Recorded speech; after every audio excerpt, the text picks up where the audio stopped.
ਸਾਰਿਆਂ ਨੂੰ ਸਤਿ ਸ਼੍ਰੀ ਅਕਾਲ। ਸਵਾਗਤ ਹੈ ਤੁਹਾਡਾ ਸੰਦੀਪ ਸਿੰਘ ਕਲਾਸਿਸ ਦੇ ਵਿੱਚ। ਅੱਜ ਦੀ ਇਸ ਵੀਡੀਓ ਦੇ ਵਿੱਚ ਆਪਾਂ ਜਿਹੜਾ ਹੁਣੇ PS ਟੈਟ ਦਾ ਜਿਹੜਾ ਐਗਜ਼ਾਮ ਹੋ ਕੇ ਹਟਿਆ ਹੈ ਉਹਦੇ ਵਿੱਚ ਜਿਹੜਾ ਪੰਜਾਬੀ ਦਾ ਪੇਪਰ ਸੀ ਆਪਾਂ ਉਹਨੂੰ ਡਿਸਕਸ ਕਰਾਂਗੇ, ਉਹਦੇ ਆਨਸਰ ਕੀ ਜਿਹੜੇ ਆਪਾਂ ਡਿਸਕਸ ਕਰਾਂਗੇ। ਠੀਕ ਹੈ ਜੀ। ਸੋ ਸਾਨੂੰ ਪਤਾ ਹੈ ਕਿ ਪੇਪਰ ਭਾਵੇਂ ਜਿਹੜਾ ਹੈ ਕੈਂਸਲ ਹੋ ਚੁੱਕਾ ਹੈ, ਠੀਕ ਹੈ ਜੀ, ਪਰ ਫਿਰ ਵੀ ਆਪਾਂ ਹੁਣ ਦੇਖੋ ਨੈਕਸਟ ਪੇਪਰ ਕਦ ਹੋਣਾ ਹੈ ਅਜੇ ਓਫੀਸ਼ੀਅਲੀ ਹਜੇ ਸਾਨੂੰ ਨਹੀਂ ਪਤਾ, ਪਰ ਫਿਰ ਵੀ ਆਪਾਂ ਇੱਕ ਵਾਰ ਜ਼ਰੂਰ ਦੇਖਾਂਗੇ ਕਿ ਆਪਾਂ ਜਿਹੜੀ ਪਹਿਲਾਂ ਤਿਆਰੀ ਕੀਤੀ ਹੈ ਉਹਦੇ ਅਕੋਰਡਿੰਗ ਆਪਾਂ ਮਤਲਬ ਕਿੰਨੇ ਕੁ ਸਫਲ ਹੋ ਗਏ ਹੈ ਨਾ। ਠੀਕ ਹੈ ਜੀ। ਸੋ ਮੇਰੇ ਲਈ ਵੀ ਹੈ ਕਿ ਮੈਂ ਜੋ ਇਸ ਚੈਨਲ ਦੇ ਨਾਲ ਜਿਹੜੀ ਆਪਣੇ ਵੱਲੋਂ ਕੋਸ਼ਿਸ਼ ਕੀਤੀ ਹੈ ਤਿਆਰੀ ਕਰਵਾਉਣ ਦੀ ਹੈ ਨਾ। ਸੋ ਮੈਨੂੰ ਖੁਸ਼ੀ ਹੈ ਕਿ ਕਾਫੀ ਕੁਐਸਚਨਸ ਜਿਹੜੇ ਹੈ ਮੈਨੂੰ ਕਈਆਂ ਨਾਲ ਮੇਰੀ ਗੱਲ ਵੀ ਹੋਈ ਹੈ ਅਤੇ ਕਾਫੀ ਕੁਐਸਚਨਸ ਆਪਾਂ ਪ੍ਰੈਕਟਿਸ ਕੀਤੇ ਸੀ ਜੋ ਕਿ ਇਸੇ ਆਪਣਾ ਚੈਨਲ ਦੇ ਵਿੱਚੋਂ ਵੀਡੀਓਜ਼ ਦੇ ਰਾਹੀਂ ਜਿਹੜਾ ਹੈ ਆਪਾਂ ਨੂੰ ਮਤਲਬ ਕਾਫੀ ਕੁਐਸਚਨ ਆਪਣੇ ਮਿਲ ਗਏ ਸੀਗੇ ਇਸ ਠੀਕ ਹੈ ਨਾ ਜੀ। ਸੋ ਆਪਾਂ ਹੁਣ ਇਹੀ ਕੋਸ਼ਿਸ਼ ਕਰਾਂਗੇ ਕਿ ਹੁਣ ਨੈਕਸਟ ਪੇਪਰ ਆਉਣਾ ਹੈ, ਆਪਾਂ ਉਸ ਦੇ ਅਕੋਰਡਿੰਗ ਆਪਾਂ ਇਸ ਪੇਪਰ ਨੂੰ ਦੇਖਾਂਗੇ ਕਿ ਮਤਲਬ ਕਿਸ ਤਰ੍ਹਾਂ ਦੇ ਕੁਐਸਚਨ ਸੀਗੇ ਆਏ ਹੋਏ ਹੈ ਨਾ। ਵੈਸੇ ਤਾਂ ਪੇਪਰ ਈਜ਼ੀ ਸੀਗਾ ਇਸ ਵਾਰੀ ਪੰਜਾਬੀ ਦਾ, ਠੀਕ ਹੈ ਜੀ। ਸੋ ਪਰ ਫਿਰ ਵੀ ਆਪਾਂ ਹੁਣ ਦੇਖੋ ਆਪਾਂ ਹੱਥ 'ਤੇ ਹੱਥ ਧਰ ਕੇ ਹੁਣ ਬੈਠਣਾ ਨਹੀਂ ਹੈ, ਠੀਕ ਹੈ। ਨੈਕਸਟ ਜਿਹੜਾ ਵੀ ਪੇਪਰ ਆਉਣਾ ਹੈ ਨਾ, ਜਦੋਂ ਵੀ ਆਵੇਗਾ ਸੋ ਆਪਾਂ ਉਹਦੇ ਲਈ ਜਿਹੜਾ ਤਿਆਰ ਰਹਿਣਾ ਹੈ, ਠੀਕ ਹੈ ਜੀ। ਕਿਉਂਕਿ ਆਪਾਂ ਹੁਣ ਇੱਦਾਂ ਹੈ ਕਿ ਹੁਣ ਪੇਪਰ ਹੋਇਆ ਨਹੀਂ ਅਤੇ ਆਪਾਂ ਸਾਰੇ ਨੇ ਬਸ ਢਿੱਲੇ ਹੋ ਕੇ ਬਹਿ ਜਾਣਾ ਹੈ ਨਾ ਕਿ ਹੁਣ ਕੋਈ ਨਹੀਂ, ਜਦੋਂ ਪੇਪਰ ਦੇ ਵਿੱਚ 10-15 ਦਿਨ ਰਹਿ ਗਏ, 15 ਦਿਨ ਰਹਿ ਗਏ, ਆਪਾਂ ਉਦੋਂ ਤਿਆਰੀ ਕਰਾਂਗੇ, ਠੀਕ ਹੈ। ਪਰ ਆਪਾਂ ਇਹ ਗਲਤੀ ਨਾ ਕਰੀਏ, ਠੀਕ ਹੈ। ਮੈਨੂੰ ਉਮੀਦ ਹੈ ਕਿ ਜਲਦੀ ਹੀ ਜਿਹੜਾ ਨੋਟੀਫਿਕੇਸ਼ਨ ਆ ਜਾਣਾ ਹੈ ਨਾ। ਸੋ ਆਪਾਂ ਮਤਲਬ ਆਪਣੀ ਤਿਆਰੀ ਜਿਹੜੀ ਹੈ ਪਹਿਲੇ ਹੀ ਰੱਖੀਏ, ਠੀਕ ਹੈ ਜੀ। ਸੋ ਆਪਾਂ ਇੱਕ ਵਾਰੀ ਹੁਣ ਇਹ ਦੇਖਦੇ ਹਾਂ ਕਿ ਆਪਾਂ ਨੂੰ ਕਿੱਦਾਂ ਦੇ ਜਿਹੜੇ ਕੁਐਸਚਨ ਆਏ ਹੋਏ ਸੀਗੇ, ਠੀਕ ਹੈ ਜੀ। ਸੋ ਦੇਖੋ ਜਿਹੜਾ ਪਹਿਲਾ ਸੀਗਾ ਜੀ ਜਿਵੇਂ ਕਿ ਤੁਹਾਨੂੰ ਪਤਾ ਹੀ ਹੈ ਪ੍ਰੋਜ਼ ਵਾਰਤਕ ਦਾ ਜਿਹੜਾ ਹੈ ਜੀ ਪਹਿਲਾਂ ਸਾਨੂੰ ਜਿਹੜਾ ਕਵਿਤਾ ਵਾਰਤਕ ਦਾ ਵੀ ਆਇਆ ਸੀਗਾ, ਠੀਕ ਹੈ ਜੀ। ਉਹ ਵੀ ਈਜ਼ੀ ਸੀਗਾ ਜੀ ਹੈ ਨਾ। ਸੋ ਜਿਹੜਾ ਪਹਿਲਾਂ ਸਾਨੂੰ ਕਵਿਤਾ ਦਾ ਜਿਹੜਾ ਆਇਆ ਸੀ, ਠੀਕ ਹੈ, ਪਹਿਲਾਂ ਆਪਾਂ ਇਹਨੂੰ ਦੇਖਦੇ ਹਾਂ। ਦੇਖੋ ਸਿਰ ਕਚਕੌਲ ਬਣਾ ਹੱਥ ਲਿੱਤਾ, ਪੜ੍ਹਿਆ ਦੁਆਰੇ ਫਿਰਿਆ, ਦਰ ਦਰ ਦੇ ਟੁਕ ਮੰਗ ਮੰਗ ਪਾਏ, ਤੁੰਨ ਤੁੰਨ ਕੇ ਇਹ ਭਰਿਆ ਵੇਖ ਅਫਰਿਆ ਮੈਂ ਸਾਂ, ਜਾਣਾ ਪੰਡਤ ਹੋਇਆ, ਟਿਕੇ ਨਾ ਪੈਰ ਜ਼ਮੀਂ 'ਤੇ ਮੇਰਾ, ਉੱਚਾ ਹੋ ਟੁਰਿਆ, ਇੱਕ ਦਿਨ ਇਹ ਕਚਕੌਲ ਲੈ ਗਿਆ, ਮੁਰਸ਼ਿਦ ਮੂਹਰੇ ਧਰਿਆ, ਝੂਠ ਕਰ ਉਸ ਉਲਟਾਇਆ, ਖਾਲੀ ਸਾਰਾ ਕਰਿਆ, ਮਲ ਕੇ ਫਿਰ ਧੋਤਾ, ਇਸ ਨੂੰ ਮੈਲ ਇਲਮ ਦੀ ਲਾਹੀ, ਦੇਖੋ ਇਹ ਕਚਕੌਲ ਲਿਸ਼ਕਿਆ, ਕੰਵਲ ਵਾਂਗ ਫਿਰ ਖਿੜਿਆ, ਠੀਕ ਹੈ ਜੀ। ਸੋ ਦੇਖੋ ਜਿਹੜਾ ਪਹਿਲਾ ਕੁਐਸਚਨ ਉਹਨਾਂ ਨੇ ਪੁੱਛਿਆ ਸੀਗਾ ਕਿ ਜਿਹੜੀ ਇਹ ਕਵਿਤਾ ਆ, ਠੀਕ ਹੈ ਜੀ, ਇਹਨਾਂ ਦਾ ਰਚਨਹਾਰਾ ਕੌਣ ਆ। ਸੋ ਦੇਖੋ ਜੀ ਇਹਦਾ ਜਿਹੜਾ ਰਚਨਹਾਰਾ ਉਹ ਹੈ ਨਹੀਂ ਜੀ ਭਾਈ ਵੀਰ ਸਿੰਘ, ਠੀਕ ਹੈ ਜੀ। ਸੋ ਭਾਈ ਵੀਰ ਸਿੰਘ ਦੀ ਜਿਹੜੀ ਇੱਕ ਤਰੇਲ ਤੁਪਕੇ ਕਰਕੇ ਜੀ ਕਾਵ ਸੰਗ੍ਰਹਿ ਹੈ, ਠੀਕ ਹੈ ਜੀ। ਤਰੇਲ ਤੁਪਕੇ ਕਰਕੇ ਕਾਵ ਸੰਗ੍ਰਹਿ ਦੇ ਅੰਡਰ ਜੀ ਇਹ ਇੱਕ ਇਲਮ ਤੇ ਅਮਲ, ਠੀਕ ਹੈ ਜੀ, ਇਲਮ ਤੇ ਅਮਲ, ਠੀਕ ਹੈ, ਉਹਦੇ ਅੰਡਰ ਜਿਹੜੀ ਇਹ ਕਵਿਤਾ ਜਿਹੜੀ ਉਹਨਾਂ ਦੀ ਆਉਂਦੀ ਹੈ, ਠੀਕ ਹੈ ਜੀ। ਸੋ ਜਿਹੜਾ ਇਹਦਾ ਜਵਾਬ ਹੈ ਸਹੀ ਉਹ ਬਿਲਕੁਲ ਕਿਹੜਾ ਹੈ ਜੀ, ਆਪਸ਼ਨ ਨੰਬਰ ਬੀ ਜਿਹੜਾ ਹੈ ਭਾਈ ਵੀਰ ਸਿੰਘ ਜਿਹੜਾ ਬਿਲਕੁਲ ਸਹੀ ਆਨਸਰ ਹੈ, ਠੀਕ ਹੈ ਜੀ। ਉਪਰੋਕਤ ਕਵਿਤਾ ਅਨੁਸਾਰ ਇਲਮ ਤੋਂ ਕੀ ਭਾਵ ਹੈ। ਇਲਮ ਤੋਂ ਕੀ ਭਾਵ ਹੈ ਜੀ, ਦੇਖੋ ਆਪਸ਼ਨ ਨੰਬਰ ਏ ਗਿਆਨ। ਜਦੋਂ ਆਪਾਂ ਕਹਿੰਦੇ ਕਿ ਤੈਨੂੰ ਇਹਦੇ ਬਾਰੇ ਕੋਈ ਇਲਮ ਵੀ ਹੈ, ਆਪਾਂ ਕਈ ਵਾਰ ਕਿਸੇ ਨੂੰ ਪੁੱਛਦੇ ਹਾਂ ਨਾ ਕਿ ਅਗਰ ਤੈਨੂੰ ਇਸ ਬਾਰੇ ਇਲਮ ਨਹੀਂ ਤਾਂ ਤੂੰ ਇਹ ਕੰਮ ਨਾ ਕਰ। ਸੋ ਇਲਮ ਮਤਲਬ ਹੁੰਦਾ ਹੈ ਜੀ ਗਿਆਨ, ਠੀਕ ਹੈ। ਸੋ ਜਿਹੜਾ ਆਪਸ਼ਨ ਏ ਬਿਲਕੁਲ ਸਹੀ ਹੈ। ਦੇਖੋ ਅਗਲਾ ਕੁਐਸਚਨ ਸੀਗਾ ਜੀ ਝੂਠ ਅਤੇ ਮਲ ਵਿੱਚ ਕਿਹੜੇ ਅਲੰਕਾਰ। ਦੇਖੋ ਜੀ ਬਿਲਕੁਲ ਆਪਾਂ ਅਲੰਕਾਰ 'ਤੇ ਜਿਹੜਾ ਹੈ ਆਪਾਂ, ਠੀਕ ਹੈ ਜੀ, ਅਲੰਕਾਰ 'ਤੇ ਆਪਾਂ ਰਸ ਦੀ ਬਿਲਕੁਲ ਇੱਕ ਪ੍ਰੋਪਰ ਵੀਡੀਓ ਦੇ ਵਿੱਚ ਆਪਾਂ ਸਮਝੇ ਸੀਗੇ ਕਿ ਕੀ ਹੁੰਦੇ ਆ। ਸੋ ਝੂਠ ਤੇ ਮੈਨੂੰ ਪਤਾ ਹੈ ਜਿਨ੍ਹਾਂ ਨੇ ਇਹ ਵੀਡੀਓ ਦੇਖੀ ਉਹਨਾਂ ਨੇ ਜ਼ਰੂਰ ਇਹਦਾ ਆਨਸਰ ਜਿਹੜਾ ਸਹੀ ਲਗਾਇਆ ਹੋਏਗਾ। ਸੋ ਇਹਦਾ ਸਹੀ ਆਨਸਰ ਸੀਗਾ ਜੀ ਆਪਸ਼ਨ ਨੰਬਰ ਸੀ ਅਨੁਪ੍ਰਾਸ। ਜਿਵੇਂ ਕਿ ਮੈਂ ਗੱਲ ਕੀਤੀ ਸੀ ਕਿ ਜਦੋਂ ਸੇਮ ਅੱਖਰਾਂ ਦੇ ਜਦੋਂ ਸ਼ਬਦਾਂ ਦੇ ਵਿੱਚ ਜਿਹੜਾ ਹੈ ਉਹਨਾਂ ਨੇ ਇੱਦਾਂ ਦੀ ਖੂਬਸੂਰਤੀ ਜਿਹੜੀ ਲਿਆਈ ਜਾਂਦੀ ਹੈ, ਠੀਕ ਹੈ ਜੀ, ਤਾਂ ਉਹ ਜਿਹੜੇ ਹੈ ਸ਼ਬਦ ਅਲੰਕਾਰ ਹੁੰਦੇ ਨੇ, ਠੀਕ ਹੈ ਜੀ। ਸੋ ਇਹਦਾ ਜਿਹੜਾ ਆਨਸਰ ਹੈ ਜੀ ਅਨੁਪ੍ਰਾਸ ਹੈ ਕਿ ਜਦੋਂ ਅੱਖਰ ਸੇਮ ਜਿਹੜੇ ਵਰਤੋਂ ਦੇ ਵਿੱਚ ਲਿਆਏ ਜਾਂਦੇ ਆ, ਠੀਕ ਹੈ ਜੀ। ਸੋ ਅਨੁਪ੍ਰਾਸ ਜਿਹੜਾ ਸਹੀ ਆਨਸਰ ਹੈ। 64 ਕੁਐਸਚਨ ਸੀ ਉਪਰੋਕਤ ਕਵਿਤਾ ਦਾ ਮੰਤਵ ਦੱਸੋ, ਠੀਕ ਹੈ ਜੀ। ਦੇਖੋ ਕਚਕੌਲ ਨੂੰ ਲਿਸ਼ਕਾਉਣਾ ਚਾਹੀਦਾ ਹੈ, ਦੇਖੋ ਇਹਦੀ ਗੱਲ ਨਹੀਂ ਕੀਤੀ ਗਈ ਸੀ। ਗਿਆਨ ਪ੍ਰਾਪਤ ਕਰਨਾ ਹੀ ਜੀਵਨ ਦਾ ਉਦੇਸ਼ ਹੈ, ਇਹਨੂੰ ਆਪਾਂ ਥੋੜ੍ਹਾ ਦੇਰ ਦੇਖ ਸਕਦੇ ਹਾਂ। ਗਿਆਨ ਅਤੇ ਝੂਠ ਇੱਕੋ ਹੀ ਹੁੰਦੇ ਹਨ, ਦੇਖੋ ਇਹ ਵੀ ਬਿਲਕੁਲ ਗਲਤ ਹੈ। ਜਾਂ ਨੇਕ ਕੰਮ ਅਤੇ ਮਨੁੱਖੀ ਚਰਿੱਤਰ ਨੂੰ ਫੋਕੇ ਇਲਮ ਤੋਂ ਪਹਿਲ ਦੇਣੀ ਚਾਹੀਦੀ। ਸੋ ਦੇਖੋ ਜੀ ਇਹਦਾ ਜਿਹੜਾ ਡੀ ਆਨਸਰ ਹੈ ਉਹ ਸਹੀ ਬਣ ਰਿਹਾ ਹੈ, ਠੀਕ ਹੈ। ਬੀ ਵੀ ਆਪਾਂ ਕਹਿ ਸਕਦੇ ਹਾਂ ਪਰ ਜ਼ਿਆਦਾ ਨਜ਼ਦੀਕ ਅਗਰ ਕਰੀਏ ਤਾਂ ਉਹ ਡੀ ਆਨਸਰ ਹੀ ਹੈ, ਠੀਕ ਹੈ ਜੀ। ਸੋ ਆਪਾਂ ਅੱਗੇ ਚੱਲਦੇ ਹਾਂ। ਅਗਲਾ ਕੁਐਸਚਨ ਸੀਗਾ ਜੀ ਕਿ ਕਚਕੌਲ ਕਿਵੇਂ ਲਿਸ਼ਕਾਇਆ ਗਿਆ? ਪਾਣੀ ਦੀ ਧਾਰ ਨਾਲ, ਫੋਕੇ ਇਲਮ ਦੀ ਮੈਲ ਲਾ ਕੇ, ਕੱਚੇ ਦੁੱਧ ਨਾਲ, ਧੋ ਕੇ ਜਾਂ ਸੋਹਣੇ ਕੱਪੜਿਆਂ ਨਾਲ। ਦੇਖੋ ਕੱਚੇ ਦੁੱਧ ਦੀ ਕੋਈ ਗੱਲ ਨਹੀਂ ਕੀਤੀ ਗਈ ਸੀ, ਸੋਹਣੇ ਕੱਪੜੇ ਦੀ ਵੀ ਨਹੀਂ, ਕੋਈ ਪਾਣੀ ਦੀ ਧਾਰ ਵੀ ਨਹੀਂ। ਸੋ ਸੀ ਆਪਸ਼ਨ ਜਿਹੜਾ ਬਿਲਕੁਲ ਸਹੀ ਸੀ ਕਿ ਫੋਕੇ ਇਲਮ ਦੀ ਮੈਲ ਲਾ ਕੇ। ਠੀਕ ਹੈ, ਸੋ ਸੀ ਆਪਸ਼ਨ ਜਿਹੜਾ ਬਿਲਕੁਲ ਇਹਦਾ ਜਿਹੜਾ ਸਹੀ ਜਵਾਬ ਸੀਗਾ। ਠੀਕ ਹੈ ਜੀ। ਸੋ ਅਗਲਾ ਕੁਐਸਚਨ ਸੀਗਾ ਜੀ ਕਵਿਤਾ ਵਿਚਲੇ ਮੁਰਸ਼ਦ ਸ਼ਬਦ ਦਾ ਅਰਥ ਕੀ ਹੈ? ਦੇਖੋ ਜੀ ਇਹ ਤਾਂ ਆਪਾਂ ਨੂੰ ਪਹਿਰਾ ਪੜ੍ਹਨ ਦੀ ਲੋੜ ਨਹੀਂ। ਸੋ ਮੁਰਸ਼ਦ ਕੌਣ ਹੁੰਦਾ ਜੀ? ਗੁਰੂ। ਠੀਕ ਹੈ। ਸੋ ਅਗਲਾ ਕੁਐਸਚਨ ਸੀਗਾ ਜੀ ਕਵਿਤਾ ਅਨੁਸਾਰ ਕਿਹੜਾ ਕਥਨ ਢੁਕਵਾਂ ਹੈ? ਠੀਕ ਹੈ ਜੀ, ਜਿਹੜੀ ਪੂਰੀ ਕਵਿਤਾ ਆ ਅਗਰ ਅਸੀਂ ਦੇਖਣਾ ਹੋਵੇ ਉਹਦਾ ਵੀ ਇੱਕ ਢੁਕਵਾਂ ਸਰਲੇਖ ਜਾਂ ਕੀ ਆਪਾਂ ਕਹਿ ਸਕਦੇ ਹਾਂ ਤਾਂ ਉਹ ਕੀ ਹੋ ਸਕਦਾ ਹੈ ਕਿ ਅਮਲ ਇਲਮ ਤੋਂ ਵੱਡਾ ਹੁੰਦਾ ਹੈ, ਅਮਲ ਤੋਂ ਵੱਡਾ ਹੁੰਦਾ ਹੈ, ਜਾਂ ਇਲਮ ਹੀ ਸਭ ਤੋਂ ਜ਼ਰੂਰੀ ਹੈ, ਜਾਂ ਅਮਲ ਦੀ ਕੋਈ ਅਹਿਮੀਅਤ ਨਹੀਂ। ਦੇਖੋ ਜੀ ਇਹਦੇ ਵਿੱਚ ਜੇਕਰ ਸਾਨੂੰ ਜੇ ਕਵਿਤਾ ਪੜ੍ਹ ਕੇ ਜੇ ਸਾਨੂੰ ਆਨਸਰ ਨਾ ਪਤਾ ਲੱਗੇ ਤਾਂ ਅਸੀਂ ਇੱਕ ਜਰਨਲੀ ਆਪਾਂ ਦੇਖੀਏ ਤਾਂ ਜਿਹੜਾ ਇਹਦਾ ਇਹ ਆਨਸਰ ਹੈ ਬਿਲਕੁਲ ਬਿਲਕੁਲ ਸਹੀ ਹੈ ਕਿ ਅਮਲ ਜਿਹੜਾ ਹੈ ਇਲਮ ਤੋਂ ਵੱਡਾ ਹੁੰਦਾ ਹੈ। ਠੀਕ ਹੈ ਜੀ, ਕਿਸੇ ਚੀਜ਼ 'ਤੇ ਅਮਲ ਜਿਹੜਾ ਕਰਨਾ ਆ, ਗਿਆਨ ਵੀ ਉਦੋਂ ਤੱਕ ਮਤਲਬ ਆਪਣੇ ਕਹਿ ਲਓ ਕਿ ਬਹੁਤ ਜ਼ਿਆਦਾ ਅਹਿਮੀਅਤ ਨਹੀਂ ਰੱਖਦਾ ਕਿ ਜਦੋਂ ਤੱਕ ਅਸੀਂ ਉਹ ਗਿਆਨ ਨੂੰ ਅਸੀਂ ਅਮਲ ਨਾ ਕਰੀਏ ਉਹਦੇ ਉੱਤੇ। ਠੀਕ ਹੈ ਨਾ ਜੀ। ਸੋ ਇਹ ਆਪਸ਼ਨ ਜਿਹੜਾ ਬਿਲਕੁਲ ਸਹੀ ਸੀ ਕਿ ਅਮਲ ਇਲਮ ਤੋਂ ਵੱਡਾ ਹੁੰਦਾ ਹੈ। ਸੋ ਅਗਲਾ ਕੁਐਸਚਨ ਆ ਜੀ, ਦੇਖੋ ਪੈਰਾ ਆਇਆ ਸੀਗਾ। ਠੀਕ ਹੈ ਜੀ। ਸੋ ਆਪਾਂ ਪੈਰਾ ਦੇਖਦੇ ਹਾਂ। ਇਹ ਪੈਰਾ ਮੇਰੇ ਅਕੋਰਡਿੰਗ ਸਾਰਿਆਂ ਦਾ ਸਹੀ ਹੋਵੇਗਾ ਹੈ ਨਾ, ਕਿਉਂਕਿ ਬਹੁਤ ਜ਼ਿਆਦਾ ਈਜ਼ੀ ਸੀ। ਸੋ ਪਹਿਲਾ ਜਿਹੜਾ ਹੈ ਕਿ ਉਪਰੋਕਤ ਵਾਰਤਕ ਅਨੁਸਾਰ ਦੇਸੀ ਖੇਡਾਂ ਤੋਂ ਕੀ ਭਾਵ ਹੈ? ਕਿ ਇੱਕ ਹੀ ਮੁਹੱਲੇ ਦੀਆਂ ਖੇਡਾਂ, ਇੱਕੋ ਹੀ ਰਾਜ ਦੀਆਂ ਖੇਡਾਂ, ਇੱਕੋ ਹੀ ਪਿੰਡ ਦੀਆਂ ਖੇਡਾਂ, ਜਾਂ ਇੱਕੋ ਹੀ ਦੇਸ਼ ਦੀਆਂ ਖੇਡਾਂ। ਸੋ ਦੇਖੋ ਜੀ ਜਿਹੜੀਆਂ ਦੇਸੀ ਖੇਡਾਂ ਹੁੰਦੀਆਂ ਇਹਦਾ ਆਪਸ਼ਨ ਬੀ ਬਿਲਕੁਲ ਸਹੀ ਸੀ ਕਿ ਇੱਕੋ ਹੀ ਰਾਜ ਦੀਆਂ ਖੇਡਾਂ। ਠੀਕ ਹੈ ਜੀ, ਇੱਕੋ ਹੀ ਰਾਜ ਦੀਆਂ ਜਿਹੜਾ ਖੇਡਾਂ ਹੁੰਦੀਆਂ ਆ ਉਹਨਾਂ ਨੂੰ ਕੀ ਕਿਹਾ ਜਾਂਦਾ ਜੀ? ਦੇਸੀ ਖੇਡਾਂ। ਠੀਕ ਹੈ। ਸੋ ਲਾਹੇਵੰਦ ਸ਼ਬਦ ਦਾ ਅਰਥ ਕੀ ਹੈ? ਲਾਹਾ ਕੱਢਣਾ, ਨੁਕਸਾਨਦਾਇਕ, ਲਾਭਦਾਇਕ, ਜਾਂ ਮਦਦ ਕਰਨੀ। ਸੋ ਲਾਹੇਵੰਦ ਦਾ ਦੀ ਬਿਲਕੁਲ ਆਪਸ਼ਨ ਨੰਬਰ ਬੀ ਲਾਭਦਾਇਕ। ਠੀਕ ਹੈ।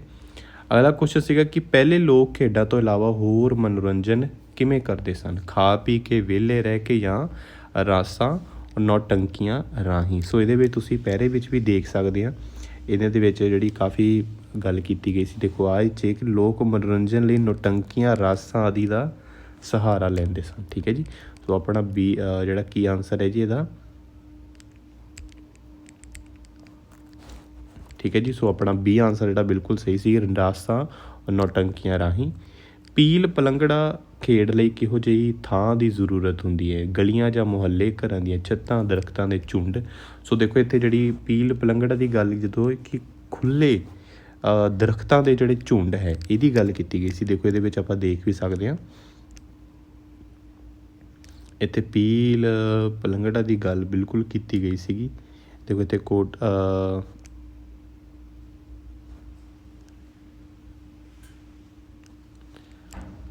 ਆਪਾਂ ਇੱਥੇ ਦੇਖ ਸਕਦੇ ਹਾਂ। ਆ ਦੇਖੋ ਜੀ, ਪੀਲ ਪਲੰਗੜਾ ਖੇਡ ਦਰਖਤਾਂ ਦੇ ਝੁੰਡਾਂ ਵਿੱਚ ਖੇਡੀ ਜਾਣ ਵਾਲੀ ਖੇਡ ਹੈ। ਠੀਕ ਹੈ ਜੀ। ਇੱਥੇ ਲਿਖਿਆ ਕਿ ਜਿੱਥੇ ਦਰਖਤ ਵੱਧ ਤੋਂ ਵੱਧ ਮਾਤਰਾ ਵਿੱਚ ਹੋਣ। ਠੀਕ ਹੈ ਜੀ। ਸੋ ਇਹਦੇ ਵਿੱਚ ਜਿਹੜਾ ਬਿਲਕੁਲ ਇਹਦਾ ਜਿਹੜਾ ਸਹੀ ਜਵਾਬ ਸੀਗਾ ਉਹ ਕੀ ਸੀਗਾ ਜੀ? ਠੀਕ ਹੈ ਜੀ, ਜਿਹੜਾ ਕਿ ਦਰਖਤਾਂ ਦੇ ਜਿਹੜੇ ਹੈ ਝੁੰਡ। ਠੀਕ ਹੈ, ਬਿਲਕੁਲ ਜਿਹੜਾ ਇਹਦਾ ਸਹੀ ਜਵਾਬ ਸੀਗਾ। ਠੀਕ ਹੈ ਜੀ। ਸੋ ਅਗਲਾ ਸੀਗਾ ਕੋਟਲਾ ਛਪਾਕੀ ਖੇਡ ਵਿੱਚ ਕਿੰਨੇ ਕੁ ਵਧੀਆ ਤਰ੍ਹਾਂ ਖੇਡ ਸਕਦੇ ਹਨ ਖਿਡਾਰੀ? ਸੋ ਦੇਖੋ ਇਹਦੇ ਵਿੱਚ 10 ਜਿਹੜਾ ਬਿਲਕੁਲ ਇਹਦਾ ਸਹੀ ਜਵਾਬ ਸੀ, 10 ਕੁ। ਕੁੜੀ ਦਾ ਪੁਲਿੰਗ ਚੁਣੋ। ਕੁੜੀ ਦਾ ਪੁਲਿੰਗ ਦੇਖੋ ਕੀ ਹੋ ਸਕਦਾ ਹੈ ਜੀ? ਕੁੜੀ ਦਾ ਜਿਹੜਾ ਹੈ ਮੁੰਡਾ। ਠੀਕ ਹੈ। ਸੋ ਜਿਹੜਾ ਡੀ ਆਪਸ਼ਨ ਹੈ। ਠੀਕ ਹੈ। ਦੇਖੋ ਜੇ ਲੜਕੀ ਲਿਖਿਆ ਹੁੰਦਾ ਤਾਂ ਲੜਕਾ ਹੋਣਾ ਸੀ, ਪਰ ਕੁੜੀ ਦਾ ਜਿਹੜਾ ਹੈ ਦੇਖੋ ਗੱਭਰੂ ਦਾ ਹੋ ਨਹੀਂ ਸਕਦਾ ਹੈ ਨਾ, ਗੱਭਰੂ ਦਾ ਮੁਟਿਆਰ ਹੁੰਦਾ ਹੈ। ਸੋ ਬੱਚੇ ਦਾ ਵੱਡਾ। ਸੋ ਡੀ ਆਪਸ਼ਨ ਬਿਲਕੁਲ ਸਹੀ ਹੈ ਜੀ। ਕਦੀ ਕਦੀ ਵਿੱਚ ਕਿਹੜਾ ਵਿਸ਼ਰਾਮ ਚਿੰਨ੍ਹ ਦੀ ਵਰਤੋਂ ਕੀਤੀ ਗਈ ਹੈ? ਕਦੀ ਕਦੀ, ਕਾਮੇ ਦੀ, ਜੋੜਨੀ ਦੀ, ਵਿਸਮਿਕ ਚਿੰਨ੍ਹ ਦੀ, ਜਾਂ ਬਿੰਦੀ ਕਾਮੇ ਦੀ। ਸੋ ਬੀ ਜਿਹੜਾ ਬਿਲਕੁਲ ਸਹੀ ਜਵਾਬ ਹੈ ਜੀ ਜੋੜਨੀ। ਠੀਕ ਹੈ, ਜਿਹਨੂੰ ਆਪਾਂ ਦੋ ਸ਼ਬਦ ਮਤਲਬ ਜਿਹੜੇ ਇੱਕੋ ਜਿਹੇ ਹੋਣ ਤਾਂ ਉਹਨਾਂ ਨੂੰ ਅਸੀਂ ਜਿਹੜੇ ਜੋੜਦੇ ਨੇ ਵਿੱਚ ਜਿਹੜੀ ਆਪਾਂ ਉਹਨੂੰ ਜੋੜਨੀ ਕਹਿੰਦੇ ਆ। ਕ੍ਰਿਕਟ ਦੀ ਖੇਡ ਕਿਹੜੀ ਦੇਸੀ ਖੇਡ ਵਿੱਚੋਂ ਨਿਕਲੀ ਹੈ? ਸੋ ਗੁੱਲੀ ਡੰਡਾ, ਕੋਟਲਾ ਛਪਾਕੀ, ਪਿੱਠੂ ਕਰਨਾ ਜਾਂ ਪੀਲ ਪਲੰਗੜਾ। ਸੋ ਇਹਦਾ ਜਿਹੜਾ ਸਹੀ ਜਵਾਬ ਬਿਲਕੁਲ ਗੁੱਲੀ ਡੰਡਾ ਜਿਹੜਾ ਹੈ ਕ੍ਰਿਕਟ ਦੀ ਖੇਡ ਜਿਹੜੀ ਇਹਦੇ ਵਿੱਚੋਂ ਨਿਕਲੀ ਦੱਸੀ ਜਾਂਦੀ ਹੈ। ਠੀਕ ਹੈ ਜੀ। ਸੋ ਦੇਖੋ ਜੀ, ਆਹ ਵਾਲਾ ਜਿਹੜਾ ਕੁਐਸਚਨ ਹੈ ਬਿਲਕੁਲ ਇਹ ਆਪਾਂ ਸਾਰੇ ਜਿਹੜੇ ਕੀਤੇ ਸੀਗੇ ਕੁਐਸਚਨ। ਠੀਕ ਹੈ, ਕਿ ਪੁਆਧੀ ਦਾ ਜਿਹੜਾ ਖੇਤਰ ਕਿਹੜਾ ਹੈ। ਠੀਕ ਹੈ, ਸੋ ਪੁਆਧੀ ਦਾ ਜਿਹੜਾ ਖੇਤਰ ਕਿਹੜਾ ਸੀਗਾ ਜੀ, ਦੇਖੋ ਸਾਨੂੰ ਆਪਾਂ ਕਿ ਜਿਵੇਂ ਕਿ ਵੀਡੀਓ ਦੇ ਵਿੱਚ ਆਪਾਂ ਪਹਿਲਾਂ ਵੀ ਦੇਖਿਆ ਸੀਗਾ ਕਿ ਐਲੀਮੀਨੇਟ ਕਰਕੇ ਵੀ ਆਸਾਨੀ ਨਾਲ ਕੱਢ ਸਕਦੇ ਹਾਂ। ਦੇਖੋ ਪੁਆਧੀ ਦੇ ਵਿੱਚ ਲੁਧਿਆਣਾ ਨਹੀਂ ਆਉਂਦਾ, ਲੁਧਿਆਣੇ 'ਚ ਕਿਉਂਕਿ ਮਲਵਈ ਆਉਂਦੀ ਹੈ। ਅੰਮ੍ਰਿਤਸਰ ਦੇ ਵਿੱਚ ਮਾਝੀ ਹੁੰਦੀ ਹੈ। ਜਲੰਧਰ, ਕਪੂਰਥਲਾ, ਹੁਸ਼ਿਆਰਪੁਰ ਵਿੱਚ ਦੁਆਬਾ ਹੈ। ਸੋ ਰੋਪੜ, ਮੋਹਾਲੀ, ਫਤਿਹਗੜ੍ਹ ਸਾਹਿਬ ਅਤੇ ਮੋਹਾਲੀ, ਰੋਪੜ ਅਤੇ ਫਤਿਹਗੜ੍ਹ ਸਾਹਿਬ ਜਿਹੜਾ ਉਹਦੇ ਪੁਆਧੀ ਦਾ ਖੇਤਰ ਹੈ। ਠੀਕ ਹੈ ਜੀ। ਸੋ ਇਹ ਆਪਸ਼ਨ ਜਿਹੜੀ ਬਿਲਕੁਲ ਸਹੀ ਸੀ। ਦੇਖੋ ਆਹ ਸਾਰੇ ਕੁਐਸਚਨ ਤਕਰੀਬਨ ਆਪਾਂ ਇਸ ਚੈਨਲ ਦੇ ਵਿੱਚ ਕੀਤੇ ਨੇ। ਠੀਕ ਹੈ ਨਾ ਜੀ।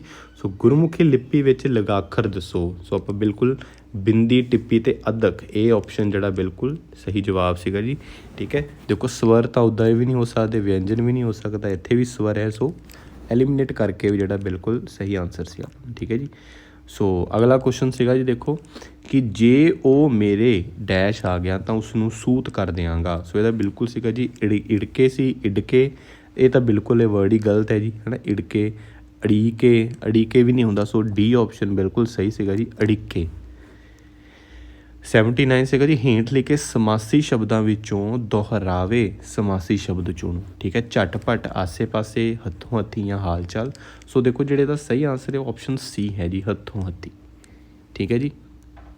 ਸੋ ਦੇਖੋ ਅਗਲਾ ਕੁਐਸਚਨ ਆਪਾਂ ਦੇਖਦੇ ਹਾਂ ਜੀ। ਇਹ ਵੀ ਆਪਾਂ ਦੇਖਦੇ ਹਾਂ। ਅਗੇਤਰ ਲੱਗੇ ਸ਼ਬਦਾਂ ਦਾ ਵਰਗ ਕਿਹੜਾ ਹੈ।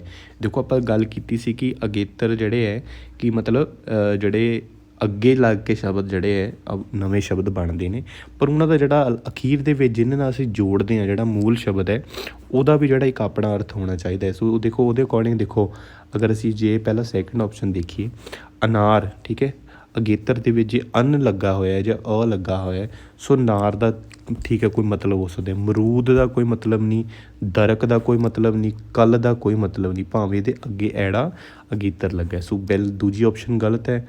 ਕੌਲੀ, ਕੌਲ, ਕਲਾਹਲ, ਕੜਾਹੀ, ਇਹਨਾਂ ਦਾ ਵੀ ਜੇ ਅਸੀਂ ਕ ਨੂੰ ਹਟਾ ਦਈਏ ਤਾਂ ਲੀ, ਲ, ਲਾਹਲ, ਰੜਾਹੀ ਕੋਈ ਮਤਲਬ ਨਹੀਂ ਬਣਦਾ, ਹੈ ਨਾ।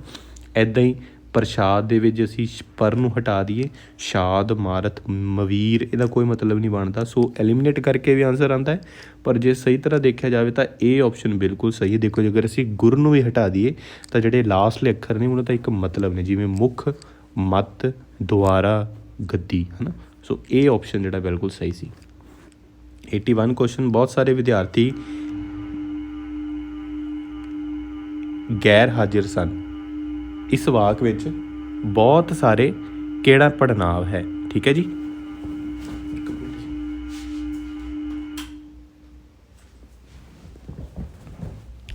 ਸੋ ਬਹੁਤ ਸਾਰੇ ਵਿਦਿਆਰਥੀ ਗੈਰ ਹਾਜ਼ਰ ਸਨ। ਇਸ ਵਾਕ ਵਿੱਚ ਬਹੁਤ ਸਾਰੇ ਕਿਹੜਾ ਪੜ੍ਹਨਾਂਵ ਹੈ। ਦੇਖੋ ਇਹ ਵੀ ਆਪਾਂ ਬਿਲਕੁਲ ਆਪਾਂ ਗੱਲ ਕੀਤੀ ਸੀ ਜਦੋਂ ਆਪਾਂ ਪੜ੍ਹਨਾਂਵ ਪੜ੍ਹੇ ਸੀ ਕਿ ਬਹੁਤ ਸਾਰੇ, ਹੁਣ ਸਾਨੂੰ ਨਹੀਂ ਪਤਾ ਉਹ ਕਿੰਨੇ ਆ, ਕਿ ਕਿੰਨੇ ਵਿਦਿਆਰਥੀ ਹੈ ਜੀ। ਇਹ ਤਾਂ 2 ਹੁੰਦੇ ਤਾਂ ਫਿਰ ਨਿਸ਼ਚੈਵਾਚਕ ਹੋਣਾ ਸੀ, ਪਰ ਇੱਥੇ ਕੀ ਹੈ ਜੀ ਕਿ ਬਹੁਤ ਸਾਰੇ।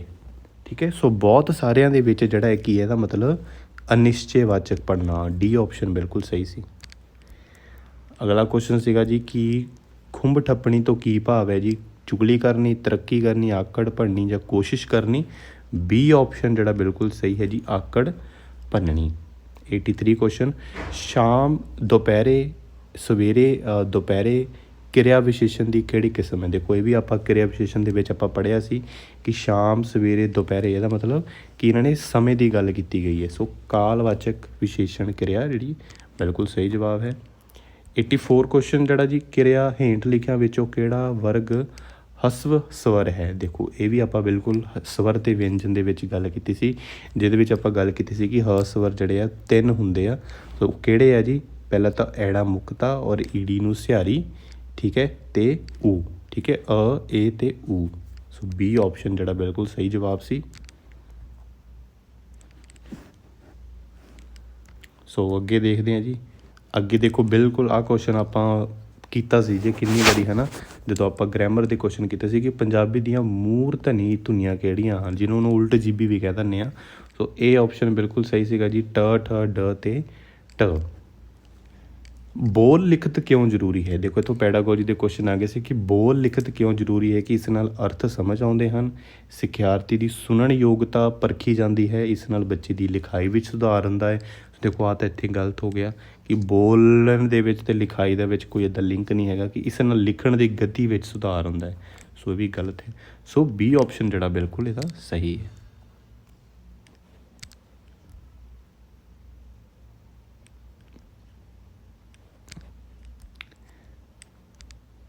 ਸੋ ਜਿਹੜਾ ਅੱਗੇ ਚੱਲਦੇ ਆ ਜੀ, 1 ਮਿੰਟ।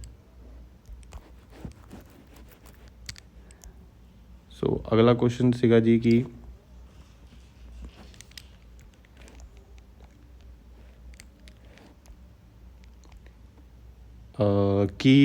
ਵਿਸਮਿਕ ਚਿੰਨ੍ਹ, ਠੀਕ ਹੈ, ਕੁਐਸਚਨ ਸੀਗਾ ਜੀ ਅਗਲਾ ਕਿ 87 ਕਿ ਵਿਸਮਿਕ ਚਿੰਨ੍ਹ ਕਦੋਂ ਵਰਤੇ ਜਾਂਦੇ ਹਨ। ਪ੍ਰਸ਼ਨ ਪੁੱਛਣ ਲਈ, ਕਿਸੇ ਨੂੰ ਉੱਤਰ ਦੇਣ ਲਈ, ਖੁਸ਼ੀ, ਗਮੀ, ਹੈਰਾਨੀ ਤੇ ਪ੍ਰਗਟਾ ਲਈ, ਜਾਂ ਵਾਕ ਵਿੱਚ ਦੁਹਰਾਓ ਦਰਸਾਉਣ ਲਈ। ਸੋ ਸੀ ਆਪਸ਼ਨ ਜਿਹੜਾ ਬਿਲਕੁਲ ਸਹੀ ਹੈ ਕਿ ਖੁਸ਼ੀ, ਗਮੀ ਤੇ ਹੈਰਾਨੀ ਦੇ ਪ੍ਰਗਟਾਓ ਲਈ, ਠੀਕ ਹੈ, ਵਿਸਮਿਕ ਚਿੰਨ੍ਹ ਵਰਤਦੇ ਹਾਂ। ਸੋ ਅਗਲਾ ਕੁਐਸਚਨ ਹੈ ਜੀ ਕਿ ਭਾਸ਼ਾ ਦੀ ਪਾਠ ਪੁਸਤਕ ਦੀ ਵਰਤੋਂ ਨਾਲ ਇਹ ਸੰਭਵ ਹੋ ਸਕਦਾ ਹੈ, ਠੀਕ ਹੈ, ਵਾਚਨ, ਵਿਆਕਰਣ ਤੇ ਰਚਨਾਤਮਕ ਸਿੱਖਿਆ, ਰਚਨਾਤਮਕਤਾ ਸਿੱਖ ਸਕਦੇ ਹਨ, ਕਿ ਪੁਸਤਕ ਆਪ ਹੀ ਪੜ੍ਹ ਸਕਦੇ ਹਨ ਬੱਚੇ। ਦੇ ਕੋਈ ਗਲਤ ਹੈ ਬਿਲਕੁਲ। ਪਾਠ ਦੀ ਦੁਹਰਾਈ ਕਰ ਸਕਦੇ ਹਨ ਜਾਂ ਪ੍ਰੀਖਿਆ ਦੀ ਤਿਆਰੀ ਕਰ ਸਕਦੇ ਹਨ।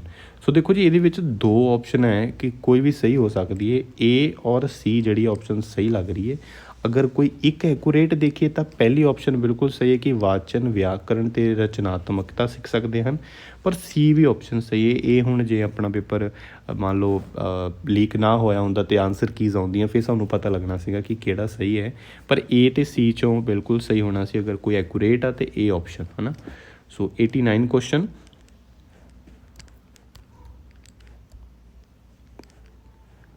89 ਕੁਐਸਚਨ ਸੀਗਾ ਕਿ ਭਾਸ਼ਾ ਦੇ ਸੁਣਨ, ਬੋਲਣ, ਉਚਾਰਨ ਅਤੇ ਪੜ੍ਹਨ ਕੌਸ਼ਲ ਦੀ ਪਰਖ ਲਈ ਮੁਲਾਂਕਣ ਦੀ ਕਿਹੜੀ ਵਿਧੀ ਵਰਤੋਂ ਵਿੱਚ ਆਵੇਗੀ। ਨਿਬੰਧਾਤਮਕ ਪ੍ਰੀਖਿਆ, ਲਘੂਤਰਾਤਮਕ ਪ੍ਰੀਖਿਆ, ਮੌਖਿਕ ਪ੍ਰੀਖਿਆ ਅਤੇ ਵਸਤੂਨਿਸ਼ਟ, ਠੀਕ ਹੈ। ਸੋ ਸੀ ਆਪਸ਼ਨ ਇਹਦਾ ਸਹੀ ਸੀਗਾ ਕਿ ਮੌਖਿਕ ਪ੍ਰੀਖਿਆ ਵਿਧੀ, ਠੀਕ ਹੈ ਜੀ। ਸੋ 90 ਕੁਐਸਚਨ ਸੀਗਾ ਜੀ ਭਾਸ਼ਾ ਸਿੱਖਿਆ ਲਈ ਕਿਹੜਾ ਕ੍ਰਮ ਲਾਭਕਾਰੀ ਸਿੱਧ ਹੋ ਸਕਦਾ ਹੈ। ਕਿਹੜਾ ਕ੍ਰਮ ਜਿਹੜਾ ਹੈ ਜੀ ਲਾਭਕਾਰੀ ਸਿੱਧ ਹੋ ਸਕਦਾ ਹੈ ਭਾਸ਼ਾ ਸਿੱਖਿਆ ਲਈ, ਠੀਕ ਹੈ। ਇਹ ਆਪਾਂ ਬਿਲਕੁਲ ਹਰ ਵਾਰੀ ਕੁਐਸਚਨ ਆਪਾਂ ਮਤਲਬ ਵੀਡੀਓ ਦੇ ਵਿੱਚ ਜਦੋਂ ਗੱਲ ਕਰਦੇ ਸੀਗੇ। ਸੋ ਜਿਹੜਾ ਇਹਦਾ ਸਹੀ ਸੀਗਾ, ਮੈਂ ਜਿਵੇਂ ਕਿ ਪਹਿਲਾਂ ਕਿਹਾ ਸੀ ਕਿ ਸ਼ੁਰੂਆਤ ਸੁਣਨ ਤੋਂ ਅਤੇ ਅਖੀਰ ਲਿਖਣ ਤੋਂ। ਦੇਖੋ ਜੀ ਸੁਣਨ ਅਤੇ ਲਿਖਣ ਵਾਲਾ ਜਿਹੜਾ ਦੇਖੋ ਇੱਕੋ ਹੀ ਆਪਸ਼ਨ ਹੈ ਪਹਿਲੀ, ਕਿ ਪਹਿਲਾਂ ਬੱਚਾ ਸੁਣਦਾ ਹੈ, ਫਿਰ ਬੱਚਾ ਬੋਲਦਾ ਹੈ, ਠੀਕ ਹੈ, ਫਿਰ ਉਹ ਵਾਚਨ ਕਰਦਾ ਹੈ, ਠੀਕ ਹੈ, ਅਤੇ ਉਸ ਤੋਂ ਬਾਅਦ ਅਖੀਰ ਦੇ ਵਿੱਚ ਜਿਹੜਾ ਲਿਖਦਾ ਹੈ, ਠੀਕ ਹੈ ਜੀ। ਮਤਲਬ ਸ਼ੁਰੂਆਤ ਸੁਣਨ ਤੋਂ ਹੁੰਦੀ ਹੈ, ਠੀਕ ਹੈ ਨਾ। ਸੋ ਇਹ ਆਪਸ਼ਨ ਜਿਹੜਾ ਬਿਲਕੁਲ ਸਹੀ ਸੀ। ਸੋ ਜਿਵੇਂ ਕਿ ਤੁਸੀਂ ਦੇਖ ਸਕਦੇ ਕਿ 30 ਕੁਐਸਚਨ ਆਪਾਂ ਦੇਖ ਲਿਆ। ਸੋ ਆਪਾਂ ਦੇਖਿਆ ਹੈ ਕਿ ਪੈਰੇ ਅਤੇ ਕਵਿਤਾ ਨੂੰ ਛੱਡ ਕੇ ਜਿਹੜੇ ਕਾਫੀ ਕੁਐਸਚਨ ਸੀਗੇ ਉਹ ਆਪਣੇ ਜਿਹੜੇ ਆਪਾਂ ਆਲਰੇਡੀ ਕੀਤੇ ਸੀਗੇ, ਅਤੇ ਮੈਨੂੰ ਉਮੀਦ ਹੈ ਕਿ ਜੋ ਵੀ ਇਸ ਚੈਨਲ ਦੇ ਨਾਲ ਜੁੜੇ ਹੋਣਗੇ ਉਹਨਾਂ ਦੇ ਘੱਟੋ ਘੱਟ ਇਹ ਵਾਲੇ ਸਾਰੇ ਕੁਐਸਚਨ ਜਿਹੜੇ ਹੈ ਪੈਡਾਗੋਜੀ ਵਾਲੇ ਜਾਂ ਵਿਆਕਰਣ ਵਾਲੇ ਬਿਲਕੁਲ ਸਹੀ ਹੋਣਗੇ, ਹੈ ਨਾ। ਅਤੇ ਬਾਕੀ ਜਿਹੜੇ ਕਵਿਤਾ ਵਾਲੇ ਵਿੱਚ ਕਈ ਵਾਰ ਇੱਦਾਂ ਹੋ ਜਾਂਦਾ ਕਿ ਸਾਨੂੰ ਕਵੀ ਦਾ ਨਾਂ ਨਹੀਂ ਪਤਾ ਲੱਗਦਾ, ਪਰ ਬਾਕੀ ਕੁਐਸਚਨ ਚਲੋ ਫਿਰ ਵੀ ਆਪਾਂ ਉਹਦੇ ਵਿੱਚੋਂ ਵੀ ਜਿਵੇਂ ਵਿਅੰਜਨ ਸਵਰ ਵਾਲੇ ਹੋ ਗਏ ਜਾਂ ਆਪਣਾ ਰਸ ਅਤੇ ਅਲੰਕਾਰ ਵਾਲੇ ਹੋ ਗਏ ਉਹਨਾਂ ਦੇ ਵਿੱਚੋਂ ਆਪਣੇ ਕਵਰ ਹੋ ਗਏ, ਠੀਕ ਹੈ ਜੀ। ਸੋ ਆਪਾਂ ਹੁਣ ਇਹੀ ਕਰ ਸਕਦੇ ਹਾਂ ਜੀ। ਦੇਖੋ ਭਾਵੇਂ ਪੇਪਰ ਕੈਂਸਲ ਹੋ ਗਿਆ ਪਰ ਆਪਾਂ ਜਿਹੜੀ ਤਿਆਰੀ ਹੈ ਆਪਾਂ ਹੁਣ ਹੀ ਥੋੜ੍ਹੀ ਤਿਆਰੀ ਜਿਹੜੀ ਹੈ ਨਾਲ ਆਪਾਂ ਕਰਦੇ ਰਹੀਏ, ਠੀਕ ਹੈ ਜੀ, ਤਾਂ ਕਿ ਆਉਣ ਵਾਲੇ ਟਾਈਮ ਦੇ ਵਿੱਚ ਜਦੋਂ ਵੀ ਪੇਪਰ ਆਵੇ ਤਾਂ ਅਸੀਂ ਬਿਲਕੁਲ ਤਿਆਰ ਹੋਈਏ। ਅਤੇ ਬਸ ਇਹ ਗਲਤੀ ਆਪਾਂ ਨਾ ਕਰੀਏ ਕਿ ਮਤਲਬ ਜਦੋਂ 10 ਕੁ ਦਿਨ ਰਹਿ ਜਾਣਗੇ ਹੈ ਨਾ, ਅਤੇ ਅਸੀਂ ਉਦੋਂ ਮਤਲਬ ਤਿਆਰੀ ਕਰਨੀ ਜਿਹੜੀ ਸ਼ੁਰੂ ਕਰੀਏ। ਆਪਾਂ ਇਹ ਹੈ ਕਿ ਜ਼ੀਰੋ ਤੋਂ ਨਹੀਂ ਹੁਣ ਸ਼ੁਰੂ ਕਰ ਸਕਦੇ, ਹੈ ਨਾ। ਜ਼ੀਰੋ ਤੋਂ ਅਗਰ ਸ਼ੁਰੂ ਕਰਾਂਗੇ ਤਾਂ ਮਤਲਬ ਸਾਡੇ ਲਈ ਬਹੁਤ ਟਾਈਮ ਵੇਸਟ ਹੋਵੇਗਾ, ਹੈ ਨਾ। ਸੋ ਅਸੀਂ ਹੁਣ ਤੋਂ ਹੀ ਥੋੜ੍ਹਾ ਅਸੀਂ ਮਤਲਬ ਜਿਹੜਾ ਕਰੀ ਚੱਲੀਏ, ਤਾਂ ਕਿ ਜਦੋਂ ਐਂਡ 'ਚ ਆ ਕੇ 10-15 ਦਿਨ ਵੀ ਰਹਿ ਜਾਣ ਤਾਂ ਫਿਰ ਵੀ ਜਿਹੜੀ ਆਪਣੀ ਤਿਆਰੀ ਬਿਲਕੁਲ ਵਧੀਆ ਹੋਵੇ, ਠੀਕ ਹੈ ਨਾ। ਸੋ ਵੀਡੀਓ ਦੇ ਮੈਨੂੰ ਉਮੀਦ ਹੈ ਤੁਸੀਂ ਵੀਡੀਓ ਦੇ ਅਖੀਰ ਤੱਕ ਜਿਹੜੇ ਬਣੇ ਰਹੇ ਹੋਣਗੇ। ਸੋ ਚੈਨਲ ਨੂੰ ਸਬਸਕ੍ਰਾਈਬ, ਲਾਈਕ ਔਰ ਸ਼ੇਅਰ ਜ਼ਰੂਰ ਕਰਿਓ ਜੋ ਵੀ ਚੈਨਲ 'ਤੇ ਨਵੇਂ ਆਏ ਨੇ, ਠੀਕ ਹੈ। ਸੋ ਆਪਾਂ ਇੱਥੇ ਹੀ ਵੀਡੀਓ ਦੀ ਸਮਾਪਤੀ ਕਰਦੇ ਹਾਂ। ਤੁਹਾਡੇ ਸਾਰਿਆਂ ਦਾ ਧੰਨਵਾਦ। ਸਤਿ ਸ਼੍ਰੀ ਅਕਾਲ।